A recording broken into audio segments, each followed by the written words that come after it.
Hey everyone, welcome back to our channel, where we dive into the lives of Hollywood's most legendary stars. Today we're taking a closer look at the remarkable journey of Marlene Dietrich, who transformed from a violin-loving child in Berlin to one of the greatest icons in cinematic history. From her early passion for music and theater to her groundbreaking film career and bold personal choices, Dietrich redefined what it meant to be a star. Join me as we uncover the family influences, career milestones, headline-making scandals, an enduring legacy that cemented her place as a true trailblazer. Marlene Dietrich was born on December 27, 1901, in the Schöneberg district of Berlin during the German Empire. Her given name was Marie Magdalene Dietrich, though she later combined her two first names to create the iconic Marlene. She was born into a relatively affluent family, with her mother, Wilhelmina Elisabeth Josephine, née Felsin, belonging to a well-off lineage that owned a jewelry and clock-making business. Her father, Louis Erich Otto Dietrich, was a police lieutenant, a respected position that provided the family with stability and social standing. Marlene was the second of two daughters, with her older sister Elizabeth preceding her. From childhood, Marlene showed an affinity for music and the arts. She began learning the violin at a young age, displaying considerable talent. Her mother encouraged this pursuit, hoping Marlene might achieve a distinguished career as a concert violinist. However, fate had other plans. A wrist injury in her early teens put an end to her violin aspirations, a crushing blow for the young Marlene. Despite this setback, she did not let her artistic dreams fade. Instead, she shifted her focus to theater and poetry, finding new ways to express her creativity.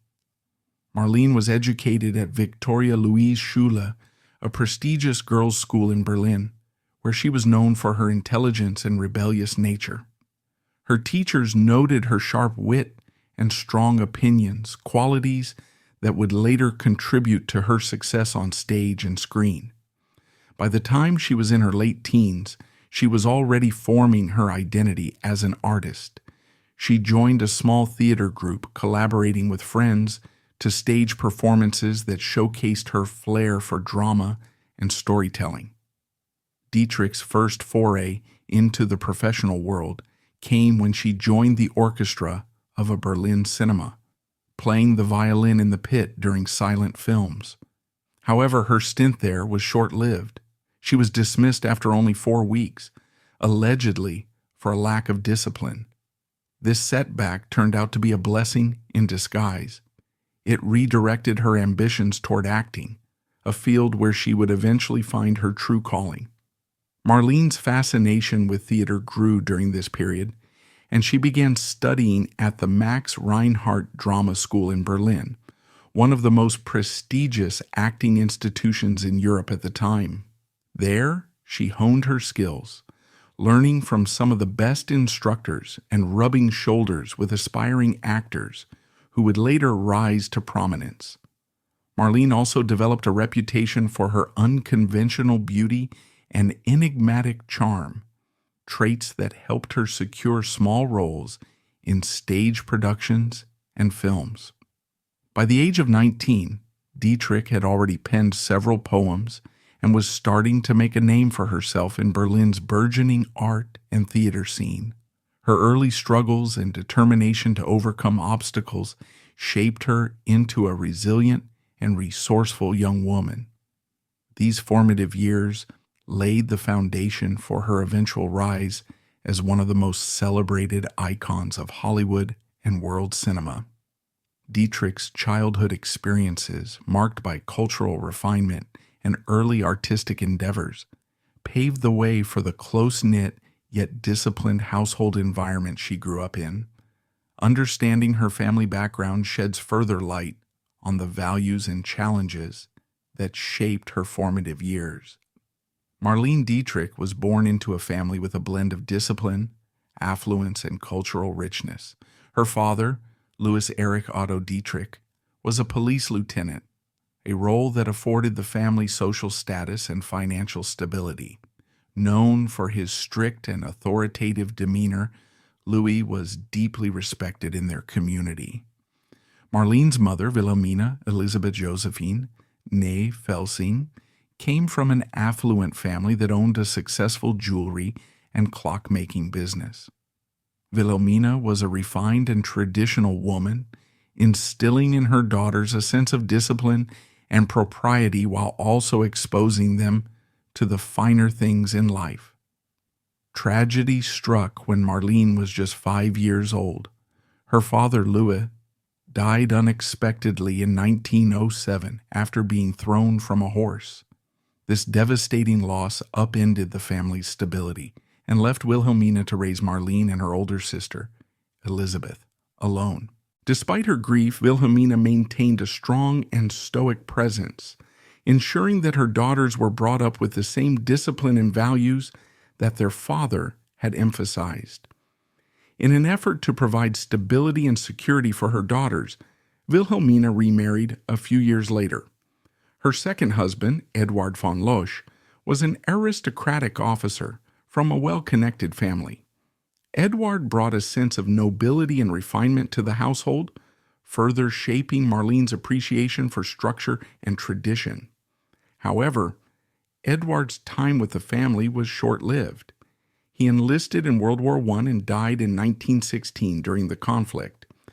This second tragedy left a lasting impression on Marlene, who had to cope with the loss of two father figures by the time she was in her teens.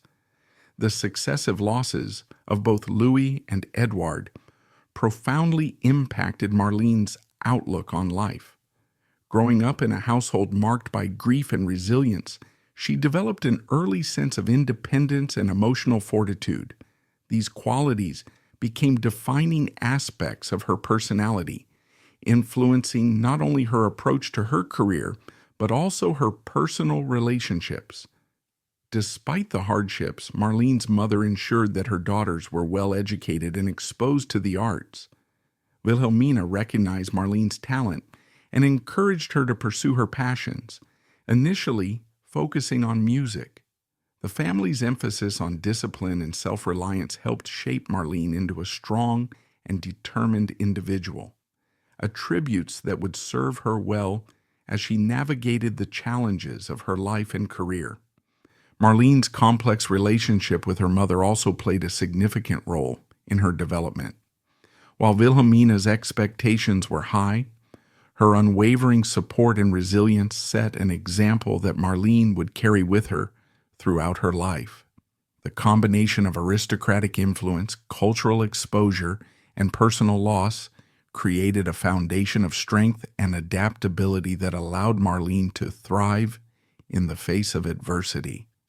Her family's discipline and the tragedies she experienced instilled in Dietrich a powerful drive to succeed, which became evident as she ventured into acting and took her first steps toward stardom.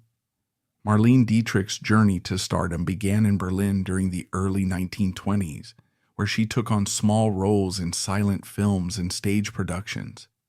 However, her big break came in 1923 when she was cast as Lola Lola in The Blue Angel, Der blaue Engel, directed by Joseph von Sternberg.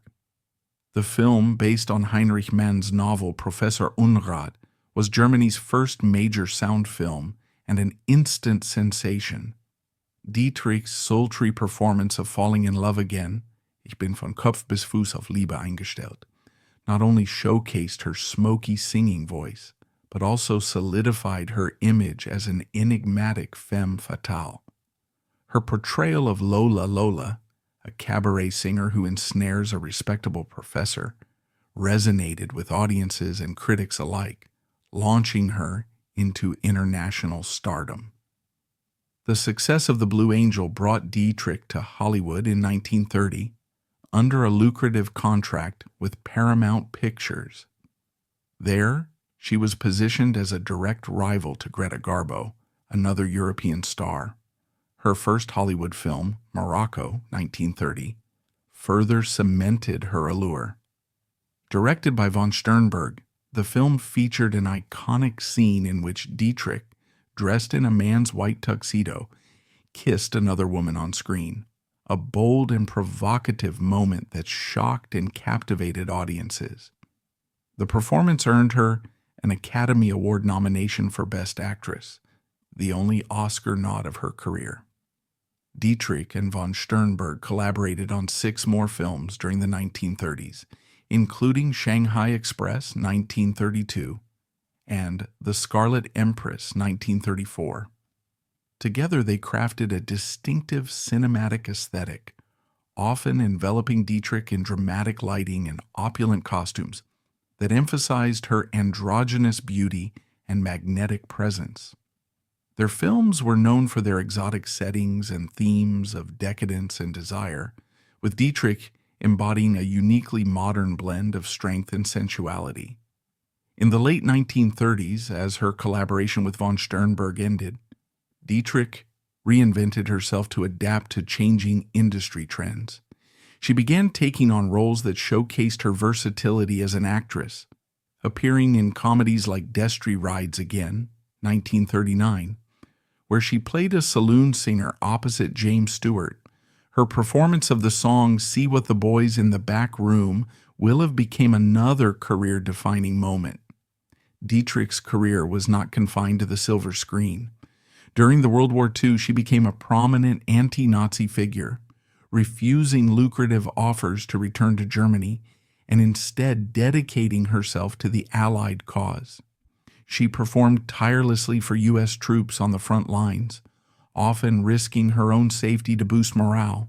Her efforts earned her the U.S. Medal of Freedom and France's Legion of Honor, further cementing her legacy as both an entertainer and a humanitarian. After the war, Dietrich transitioned into a celebrated cabaret performer. From the 1950s to the 1970s, she toured extensively, captivating audiences with her live performances in Europe, the United States, and beyond. Her Las Vegas engagements, where she earned a staggering $30,000 per week, were among the most sought-after tickets in town. Dietrich's stage persona was as meticulously crafted as her film image. She often began her performances in figure-hugging gowns draped with fur coats, later changing into a top hat and tails to embody her signature blend of masculinity and femininity. Dietrich was also a trailblazer in fashion, collaborating with renowned costume designers like Travis Banton and Jean-Louis. Her wardrobe choices, which included tailored men's suits and glamorous evening gowns, challenged traditional gender norms and became a hallmark of her style. She famously declared, "I dress for the image, not for myself, not for the public, not for fashion, not for men." Her film career slowed by the mid-1950s, but her impact on Hollywood remained indelible. Dietrich's last major film role was in Witness for the Prosecution, 1957, directed by Billy Wilder, where she delivered a critically acclaimed performance. By the late 1970s, Dietrich retired from public life, but her influence endured. The American Film Institute named her the 9th greatest female screen legend of classic Hollywood cinema. Her trailblazing career, characterized by reinvention, resilience, and a fearless embrace of individuality, continues to inspire generations of performers and artists. Although Dietrich's professional achievements made her a household name, her private life, marked by unconventional relationships and bold statements, captured the public's imagination just as powerfully. Marlene Dietrich's personal life was as captivating as her storied career, marked by boldness, controversy, and a refusal to conform to societal norms. She openly embraced her bisexuality during an era when such admissions were taboo, earning her both admiration and criticism. In the 1920s, Berlin's thriving gay and artistic subcultures provided the perfect backdrop for Dietrich's unapologetic exploration of her identity. She frequented popular gay bars and drag balls, mingling with intellectuals, artists, and performers. Dietrich's willingness to challenge gender norms and her open engagement with Berlin's LGBTQ+ community set her apart as a fearless trailblazer. Dietrich's private diaries and letters, later revealed, offered a glimpse into her vibrant and tumultuous love life. She was known to have numerous lovers, both men and women, often juggling multiple relationships simultaneously. Some of her female lovers included influential figures such as writer Mercedes d'Acosta and singer Edith Piaf.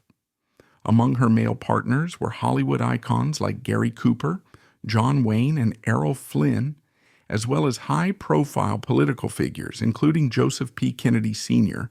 and rumors of President John F. Kennedy. Her affairs were not merely fleeting romances, but deep connections that often spanned years, further highlighting her capacity for intense passion and emotional depth. Her marriage to Rudolf Sieber was an unconventional arrangement that became a focal point of public fascination. While legally married for life, Dietrich and Sieber maintained an open relationship that allowed both to pursue other romantic interests. Sieber had a long-term affair with a dancer named Tamara Matul, which Dietrich not only accepted but supported. Tamara was a part of their household, and Dietrich even provided financial support for the couple, purchasing them a ranch in California. This arrangement, shocking by the standards of the time, epitomized Dietrich's progressive views on relationships and personal freedom. Dietrich often took her lovers on vacations, sometimes alongside her husband and his mistress. This brazen openness fueled rumors and speculation, with some suggesting that these trips involved group intimacy, a scandalous notion that only added to her mystique. Her ability to navigate such complexities without compromising her public image showcased her charisma and control over her narrative. Her bold declarations about love and sexuality further cemented her status as a controversial figure. Dietrich famously remarked, "In Europe, it doesn't matter if you're a man or a woman, we make love with anyone we find attractive." Such statements were not just provocative, they were a direct challenge to the rigid moral and gender norms of the early 20th century. Her penchant for cross-dressing, both on and off screen, also drew criticism and fascination in equal measure. She often wore men's suits with the same elegance as gowns, asserting her defiance of traditional gender roles. Dietrich's open lifestyle inevitably attracted scrutiny and gossip, but it also endeared her to those who saw her as a symbol of liberation. Her circle of female lovers, which she jokingly referred to as her sewing circle, included several high-profile actresses and artists. This network became a safe space for women in Hollywood who shared her progressive views on sexuality and relationships, further reinforcing her role as a cultural pioneer. Despite the scandalous nature of her personal life, Dietrich's allure remained untarnished. She skillfully balanced her public and private personas, ensuring that her romantic exploits only added to her mystique. Her ability to live authentically, even under the scrutiny of the public eye, cemented her legacy as a fearless and independent icon who refused to be defined by societal expectations. These very scandals, centered on her daring and fluid approach to love, fed directly into Dietrich's many romantic connections, both on and off the set, and reveal how her personal life became intricately woven with her public image. Marlene Dietrich's romantic relationships were as bold and unconventional as her on-screen persona. Known for her magnetism and enigmatic allure, she formed connections with some of the most prominent figures of her time, spanning Hollywood, European aristocracy, and political elites. Her relationships were not confined to the private sphere but became part of her public narrative, adding to her mystique and reinforcing her status as a cultural icon. One of her earliest high-profile relationships was with Gary Cooper, her co-star in Morocco, 1930. The two shared a passionate affair that became the subject of industry gossip. Cooper, known for his rugged charm, was captivated by Dietrich's sophistication and independence. Their chemistry both on and off-screen made them one of Hollywood's most talked-about pairs during the early 1930s. Dietrich's romances extended beyond the film industry. She was linked to French actor Jean Gabin during World War II, a relationship that reportedly became one of the most significant of her life. Gabin, known for his brooding intensity, shared Dietrich's disdain for the Nazi regime, and their mutual support for the Allied cause deepened their bond. The two lived together for several years, but their relationship eventually ended due to differences in their lifestyles and ambitions. Among her American lovers, John Wayne stood out as a surprising yet enduring connection. The two developed a deep friendship and mutual respect that transcended their brief romantic involvement. Dietrich's other prominent relationships included Frank Sinatra, with whom she shared a close bond, and Errol Flynn, whose notorious reputation as a playboy matched her own. Dietrich was also rumored to have had romantic liaisons with political figures, including Joseph P. Kennedy Sr., the patriarch of the Kennedy family, and his son, President John F. Kennedy. These alleged relationships, while never publicly confirmed, added an air of intrigue to her already fascinating personal life. In addition to her relationships with men, Dietrich was openly bisexual and maintained romantic connections with several women. Notable among them were writer Mercedes de Acosta, actress Claudette Colbert, and singer Edith Piaf. These relationships, though often discreet, reflected Dietrich's progressive and unapologetic approach to love and sexuality. She was known for referring to her group of Hollywood women lovers as her sewing circle, a playful euphemism that underscored her rejection of traditional norms. Despite her numerous affairs, Dietrich's relationship with her husband, Rudolf Sieber, remained a constant in her life. The couple's open marriage allowed them to pursue separate romantic interests while maintaining a stable family dynamic. Rudolph's long-term relationship with dancer Tamara Matul was supported by Dietrich, who even provided financial assistance for the couple. This arrangement, unconventional by any standard, reflected Dietrich's pragmatic and progressive outlook on relationships. Beyond her romantic entanglements, Dietrich cultivated deep and enduring friendships with several prominent figures, including Ernest Hemingway. The two shared a close bond that, though platonic, was marked by mutual admiration and intellectual connection. Hemingway once wrote a poem for Dietrich, praising her strength and charm, and the two exchanged letters throughout their lives. In the later stages of her life, the very qualities, passion, resilience, and independence that defined Dietrich's relationships and career would also influence how she faced declining health and eventual seclusion. The final chapter of Marlene Dietrich's life was marked by isolation and declining health, a stark contrast to the vibrant and magnetic persona she had cultivated during her career. Following a fall during a performance in Sydney in 1975, which left her with a broken thigh bone, Dietrich retired from the public eye. She withdrew to her apartment on Avenue Montaigne in Paris, where she would spend the remaining years of her life. Dietrich's health had been deteriorating for years before her retirement. She battled cervical cancer in 1965 and struggled with poor circulation in her legs, which caused significant pain and limited her mobility. Her reliance on alcohol and prescription medications, partly to cope with her physical ailments, compounded her health issues. Despite these challenges, she remained mentally sharp, staying connected to the outside world through phone calls and letters. In her Paris apartment, Dietrich lived a reclusive life, interacting only with a small circle of trusted individuals, including her daughter Maria, close friends, and caretakers. She was bedridden for much of her final 13 years, a period marked by both solitude and reflection. While she rarely allowed visitors, Dietrich maintained her interest in global affairs and continued to express her opinions on various topics. On May 6, 1992, Marlene Dietrich passed away at the age of 90. The cause of death was kidney failure, though her prolonged immobility and other health issues likely contributed.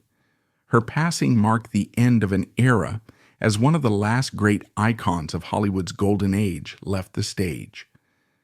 Dietrich's funeral was held on May 14, 1992, at the Church of La Madeleine in Paris, a fitting location for a woman who had become a symbol of sophistication and cultural diplomacy.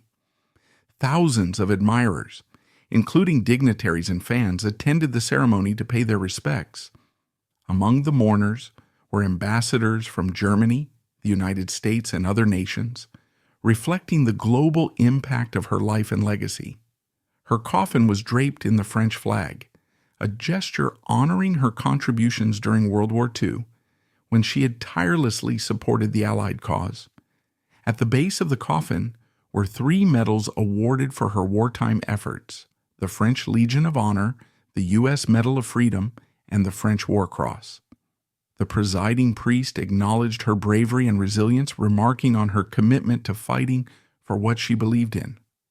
Fulfilling her final wish, Dietrich's body was flown to Berlin, her birthplace, where she was buried on May 16, 1992, at Städtischer Friedhof Dreh in Schöneberg.